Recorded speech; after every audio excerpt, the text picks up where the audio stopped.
오늘 본문을 보게 되면 기다리고 있는 한 사람이 있습니다. 이 사람은 우리가 잘 알고 있는 침례 요한입니다. 그런데 이 침례 요한은 지금 옥에 갇혀 있습니다. 감옥에 있다라는 것입니다. 어떤 것을 기다리는데 자기의 소명을 다 바쳤던 사람, 근데 그분이 정말로 그분인지, 내가 기다리고 있었던 그분인지를 아직 체크하지 못했습니다. 분명 무언가 비슷한데 아직 확신을 가지지 못했다는 것입니다.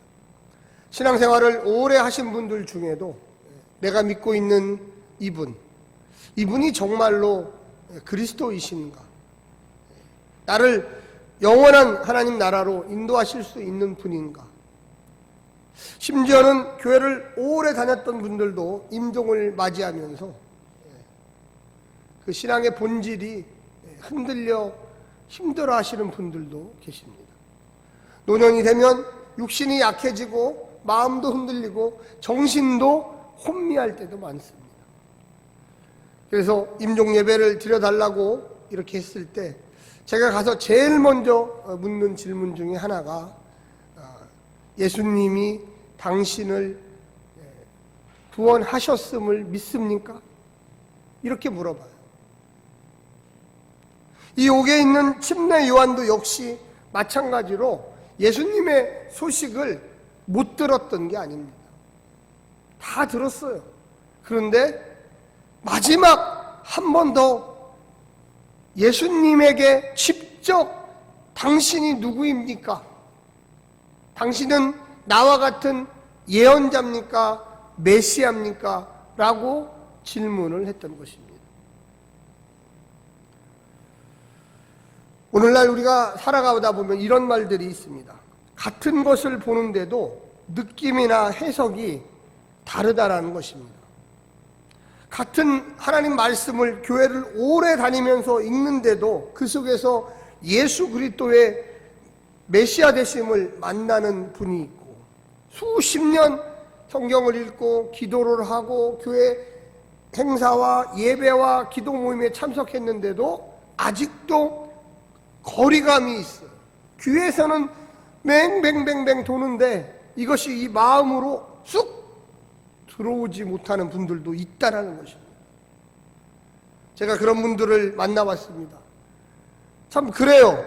목사님, 저는 몇 대째 예수를 믿고 제가 교회에서 직분자로 수십 년 봉사를 했는데 아직도 주님이 내 주님이신가 의심될 때도 많아요. 저는 교회를 오래 다녔기 때문에 유명한 한국을 내놓으라 하는 이 목사님들이 와서 설교를 듣고, 또 여러 가지 세미나나 성경 공부나 뭐 이런 데도 참석해 봤습니다. 정말로 금식도 해보고 기도원에 올라가서 소나무 뿌리를 부여잡고 이 마음에 확신을 달라고 울먹일 때도 있었습니다. 이런 말을 저에게 하시는 분들도 있더라고요. 같은 주제를 가지고 사람들과 대화를 해보면 같은 말과 내용인데도 다른 결과를 가져오는 경우도 있습니다.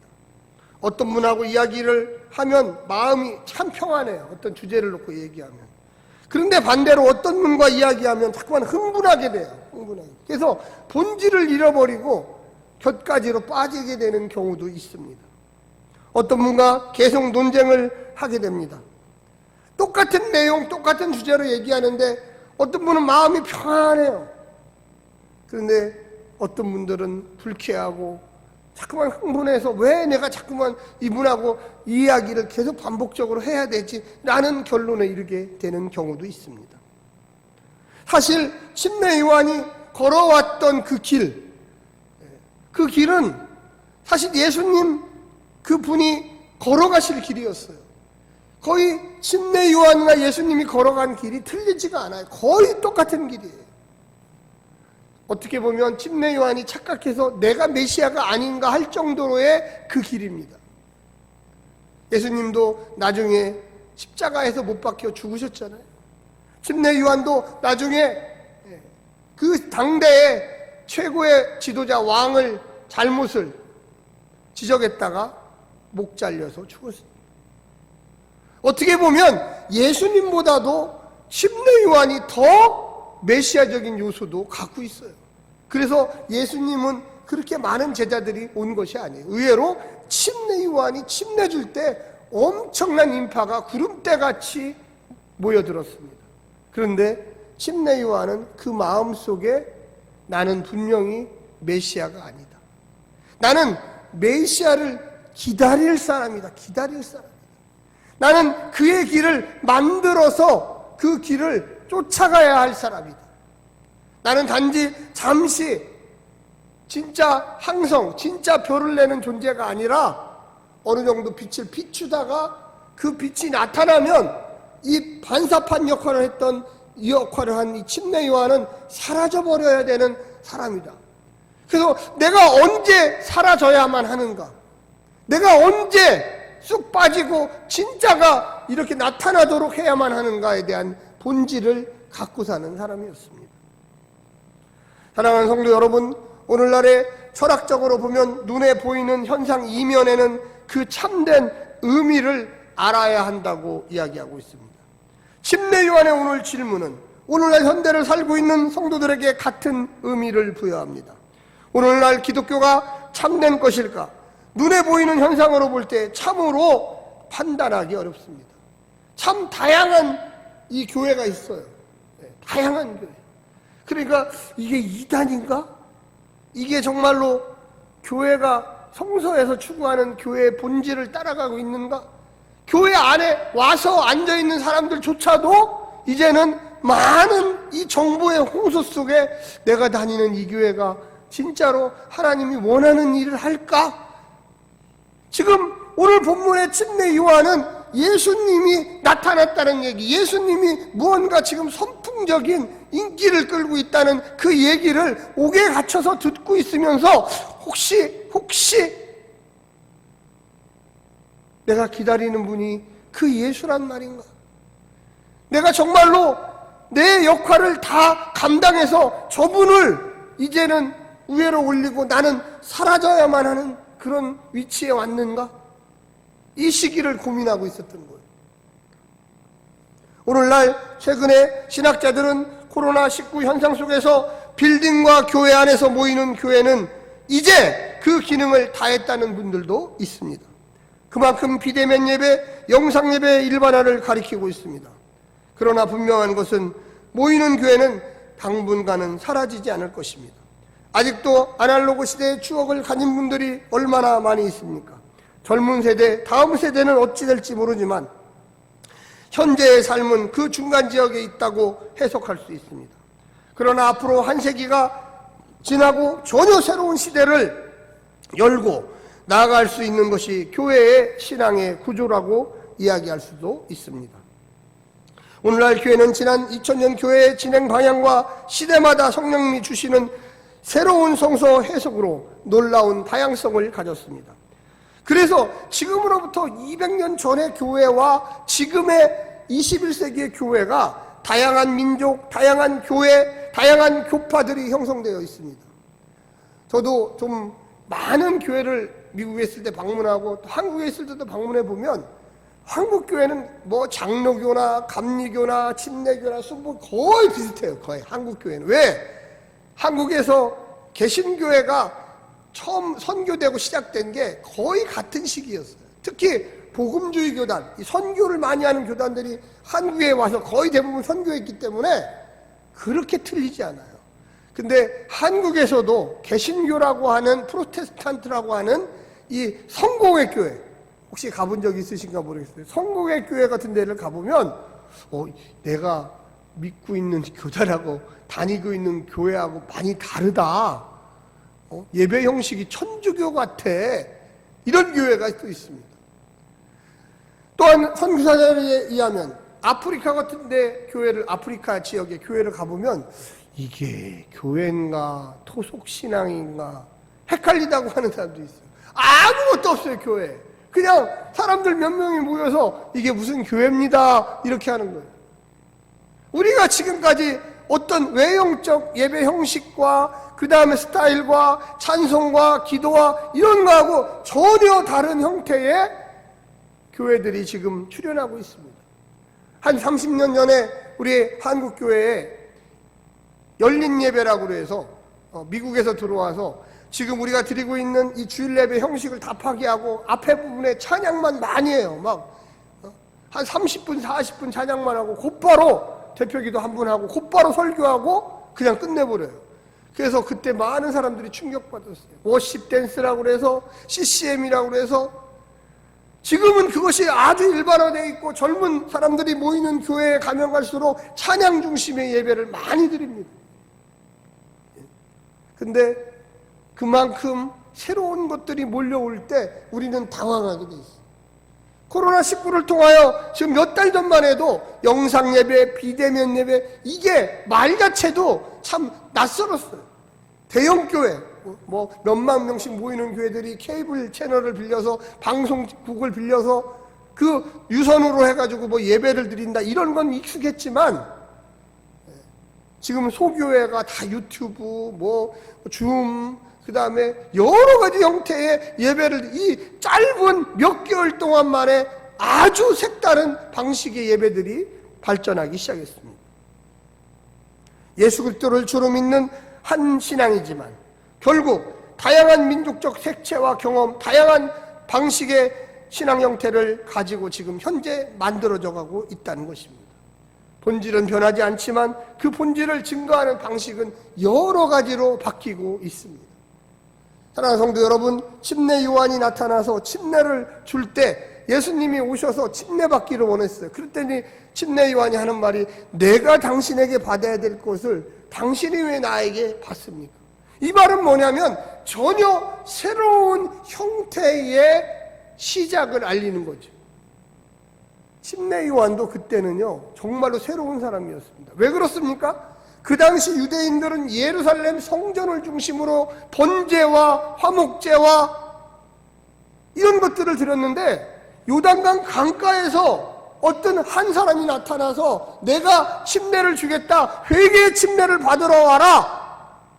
기존의 성전 시스템을 완전히 바꿔서 새로운 시스템을 만들어가는 거예요. 그런데 예수님은 뭐라고 그랬습니까? 나중에 내가 성전이다.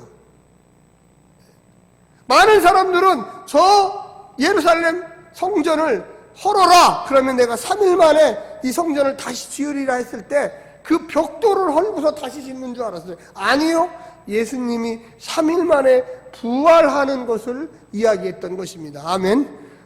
얼마나 새로운 것입니까? AD 70년에 예루살렘 성전이 로마의 침략으로 완전히 무너졌어요. 예루살렘 성도 무너졌어요. 그때서 그 사람들은 깨달았습니다. 아, 번제 시스템, 이 제사 시스템이 아니어도 말씀을 내 마음에 갖는 경전 시스템으로 가면 되는구나. 그래서 그때부터 바리새인과 서기관들이 더욱 또 새로운 유대교를 형성했습니다. 우리는 이것이 아니면 금방 망할 것 같고 이것만이 최고인 것처럼 생각했지만 예수님은 그렇게 안 했습니다. 사도행전 2장에 보면 어떤 본문이 나옵니까? 너희가 이곳에 모여 기도해라. 마가의 어떤 집에, 좀 부유한 집에 2층 다락방에 모여서 기도하라고 했습니다. 내가 이곳에 너희와 함께 하리라. 하나님이 영을 보내주리라. 할렐루야. 우리가 지금은 그걸 다 일반적으로 생각하고 당연히 생각했지만 거대한 성전이 있는 예루살렘 성전에 어떤 집 한 채에 위에 사람이 120명이 모여서 기도한다. 그곳에 하나님이 임재하신다. 유대인들의 당시의 생각은 전부 다 예루살렘 성전에만 하나님이 임재하시지 어떻게 어떤 집에 그곳에 하나님의 영이 온다. 그곳이 성전이다. 예수님이 내 이름으로 두세 사람이 모인 곳에 나도 그들 속에 함께하리라. 그것은 성전으로 함께한다는 이야기였습니다. 사도 바울 선생님은 너희 몸이 성전이다. 너희 몸을 소중하게 생각하라. 너의 마음의 본질이 어떤 건가 생각하라고 이야기했습니다. 기독교는 지난 2000년 늘 새로운 하나님이 주시는 발전 과정을 거쳤습니다. 많은 이들은 성서의 사도행전 2장을 성령 공동체와 나눔 공동체에 표현된 초대교회 이상을 여러 가지로 해석합니다. 그것을 말하기를 하나님 나라 공동체다 라고 받아들이는 분들이 있고, 정치 사회학적으로 생각해서 원시 공산주의의 모형이라고 생각하는 분들도 있습니다. 그러나 분명한 것은 그 초대교회도 많은 문제점이 있었다는 것입니다. 그러나 그 문제점이 있었다고 끝나는 것이 아니고, 사도 바울이 왜 그렇게 13개의 편지를 썼습니까? 그 초대교회의 문제점을 해결하면서 새로운 방식의 신앙의 형태를 만들었던 거예요. 그 당시에 99.9%는 회당 공동체, 유대교 공동체를 통하여 하나님이 역사한다고 말했습니다. 0.0001% 사도 바울 한 사람이 새로운 길을 낸 거예요. 사실 너희들이 점점 유대교 회당 공동체에서 분리해서 믿음의 신앙 공동체, 예수를 주로 믿는 공동체, 교회로 발전했던 것입니다. 사랑하는 성도 여러분, 그리고 AD 4세기 로마 중심의 크리스텐둠이라고 해서 교회 국가와 국가교회화를 추구하는 중세교회가 시작된 것입니다. 10세기에 아퀴나스라고 하는 유명한 천주교 신학자, 중세 신학자가 있었죠. 그 사람이 이 교회에 관련된 최고의 신학 경전을 해석하는 교리서를 썼습니다. 그걸 바로 신학대전이라고 합니다. 신학대전. 그 중세의 신학대전 이후에 중세교회가 급격하게 또 타락하기 시작합니다. 그래서 여러분 알지만 1517년 마르틴 루터가 종교개혁에 불을 붙이면서 서구 유럽 사회가 또 전혀 새로운 프로테스탄트라고 하는 신앙의 노선을 가지기 시작합니다. 그 후에 존 칼빈, 울리 지빙글리, 우리 침례교회 관련 있는 토마스 뮌처, 이런 사람들이 새로운 성서 해석과 새로운 하나님 말씀에 대한 가치를 높이 들고 나오기 시작했습니다. 그걸로 끝났습니까? 17세기, 18세기 들어서 서구 유럽 사회는 이성, 합리주의, 경험론 이런 것들을 발표하면서 세상 사람들이 점점 교회를 떠나기 시작했습니다. 거기에서 끝난 게 아닙니다. 그때부터 성령운동이 다시금 일어나기 시작했다. 그게 바로 복음주의, 경건주의 운동입니다. 많은 사람들이 하나님의 직접적인 은혜를 받아야 되겠다. 그 은혜 속에서 우리가 기도하자. 기도하면 하나님이 해결점을 주십니다. 저는 오늘 본문에 2020년 코로나19는 오늘 본문처럼 감옥에 갇혀있는 현실을 한국교회와 세계교회 속에 보인다고 생각합니다. 저는 2월달부터 올 12월달까지 깊게 생각을 했습니다. 도대체 왜 이렇게 코로나 같은 것이 생겨서 우리를 힘들게 하고 교회를 힘들게 할까? 하나님이 어떤 고난과 아픔을 주실 때는 그 고난과 아픔으로 끝나는 게 아니에요. 무언가 새로운 세계를 보게 하는 거예요. 중세교회가 타락해서 갈 길을 못 찾고 있을 때 그냥 끝난 게 아니에요. 마르틴 루터라는 사람이 오로지 성경으로 돌아가야 된다, 은혜로 돌아가야 된다, 예수 그리스도로 돌아가야 된다. 할렐루야. 그리고 새로운 무브먼트, 운동이 시작된 것입니다.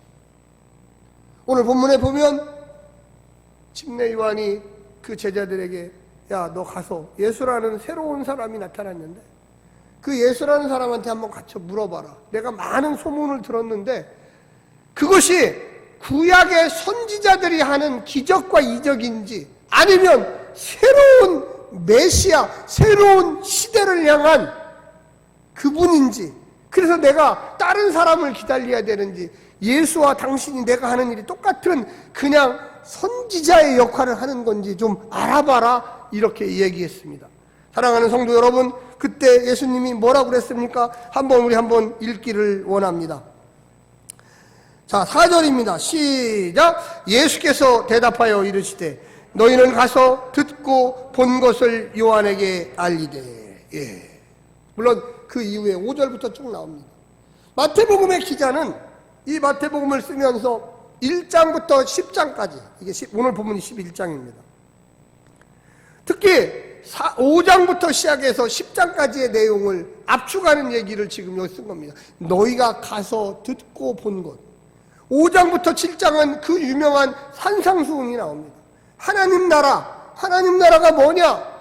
이 유대의 많은 가난한 자, 병든 자, 예수님을 쫓아오는 그들에게 야, 하나님 나라는 이런 거야. 그리고 8장부터 10장까지 2개장에 걸쳐서 하나님 나라에 대한 이론적인 설명을 이제 구체적으로 하나씩 예를 들어서 보여준 겁니다.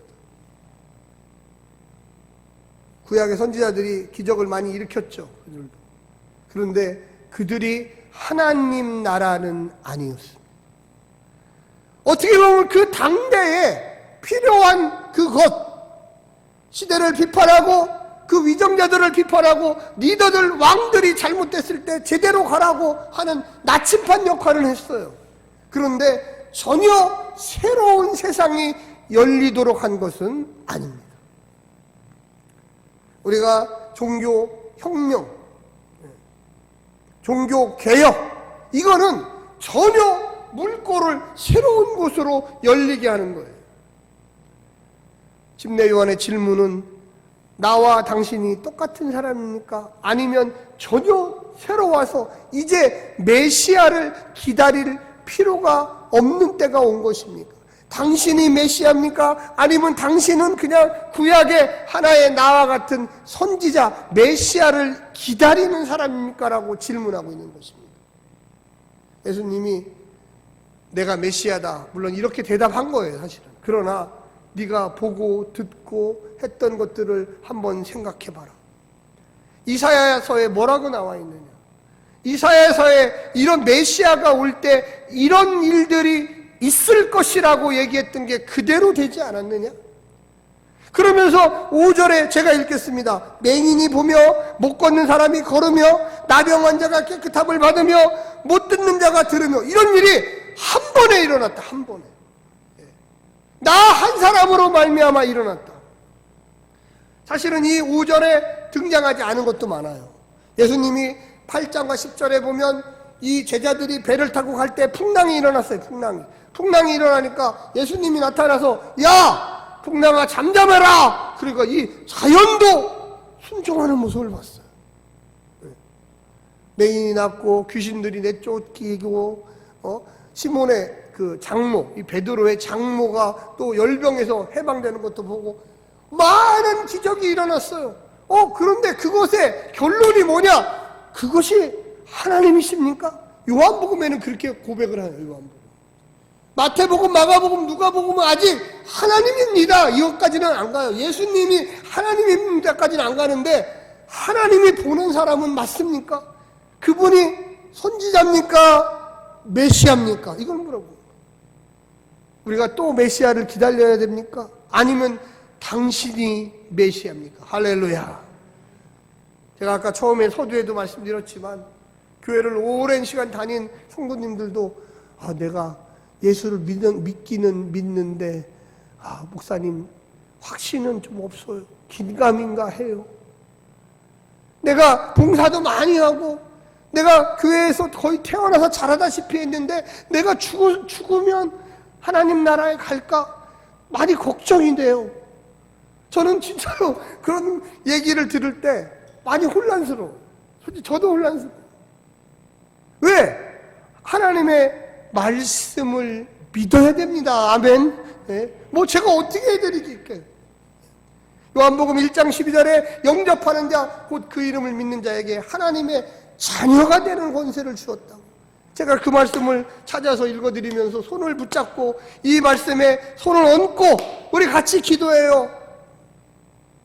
요한복음 3장 16절 다 아시죠? 하나님이 이 세상을 이처럼 사랑하사 독생자를 주셨습니다. 그를 믿는 자는 모두 다 영생에 이르게 한다고. 여러분, 이 마지막에 이렇게 나와요. 가난한 자에게 복음이 전파됐다. 5절 끝에 부분에는 가난한 자에게 복음이 전파됐다. 그 앞에는 죽은 자가 살아나며. 이게 되게 쉬운 말인데 어려운 말이에요, 사실. 가난한 자에게, 이 돈이 없는 사람, 물론 그런 면도 포함되어 있어요. 그런데 힘들고 억압받고 낭망하고, 이게 가난한 자예요. 꼭 돈이 없다 이게 가난한 자가 아니라 옥에 갇히고, 이 요한에게도 얘기하는 거예요. 가난한 자, 너 지금 감옥에 갇혀있지, 힘들지, 헷갈리지, 아무것도 못하지, 이게 가난한 자예요. 너한테도 복음이 전파됐다. 그 뭐냐? 침례 요한아, 이제 더 이상 기다릴 필요가 없다. 너도 알고 있지 않느냐? 여러분, 가장 중요한 게 6절입니다. 마지막 절. 다 보십시오. 한번 크게 시작. 누구든지 나로 말미암아 실족하지 아니하는 자는 뭐가 있다? 복이 있도다. 이 복이라는 게 그냥 뭐 돈이 많이 생기고 이런 게 아니라 구원이 있도다, 이런 뜻이에요. 구원이 있도다. 이 말은 이 세번역에 보면 뭐라고 그러냐면 나로 말미암아 걸려 넘어지지 않는, 이 실족이라는 게 돌뿌리에 걸려서 넘어지지 않는 것처럼 나로 말미암아, 그러니까 내가 이야기하는 거, 내가 메시아라고 그러는 거, 내가 죽었다가 다시 부활한다는 거, 이것을 믿는 사람, 만약에 예수님이 어떻게 죽었다가 살아나는 사람이 그게 말이 돼? 그거 거짓말이야, 그거 신화야, 그냥 소설이야, 이건 넘어진 거야. 이건 넘어진 거야. 이 사람 아니야, 맞아. 성경에 보니까 예수님은 정말로 부활하셨어. 할렐루야. 예수님은 정말로 우리에게 메시아야. 예수님은 정말로 하나님의 아들이야. 걸려 넘어지지 않은 거야. 실족하지 않은 거야. 이런 사람들에게 뭐가 있다? 구원이 있다. 복이 있다. 오늘날의 많은 성도들이 내가 가서 듣고 본 것, 우리가 신앙생활을 통하여 많은 사람들이 헷갈려요, 솔직히. 제가 알아요. 제가 많이 상담해보면 권사님들, 장로님들, 집사님들, 목사님 힘들어요. 제가 구원의 확신이 없어요. 제 몸이 너무 아프다 보니까, 암으로 몇 년 동안 이렇게 투병하다 보니까 너무 힘들어요. 저희 형님도 그러시더라고요. 저희 형님도 많이 이 암 투병하시면서 그러니까 나중에 너무 힘들다 그래. 그래서 제가 기도해주면서, 하나님, 우리 형님의 이 믿음, 안수 집사님까지 하셨는데 흔들리지 않게 하시고, 육신이 힘드니까 육신. 하나님 말씀 붙잡고, 그래서 마지막에 기도하면서, 저희 어머님도 제가 성경 말씀을 읽어드리고 옆에서 기도해드리고, 흔들리면 안 됩니다. 우리가 지금까지 몇십 년 동안 오직 주님 바라보면서 살아왔는데 여기서 흔들려가지고 마음이 흔들려버리면 어떡해. 제가 지난주에 장례식을 무려 한 주에 일주일 동안 3건이 있었어요.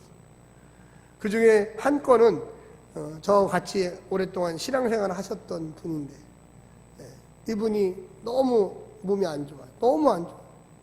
그래서 어떻게 한 일이 있었냐? 금요 기도회.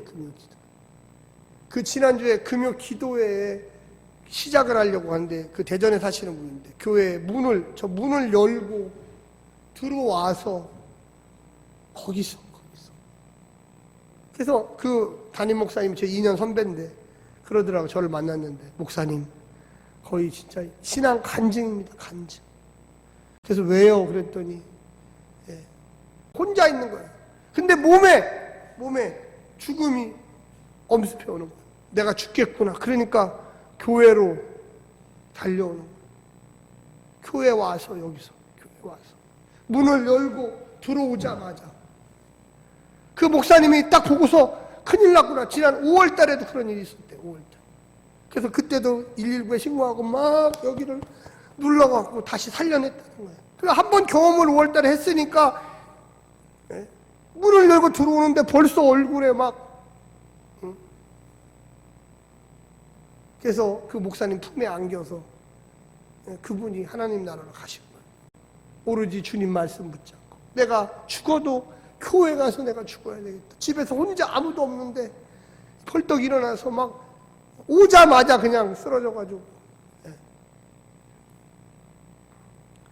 우리의 마음속에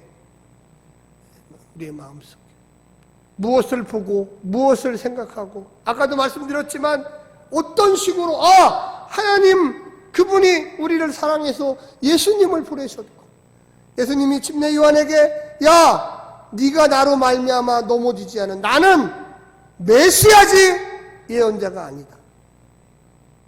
네가 본 것을 이사야서에 나왔던 그 예언이 지금 이루어지고 있지 않느냐.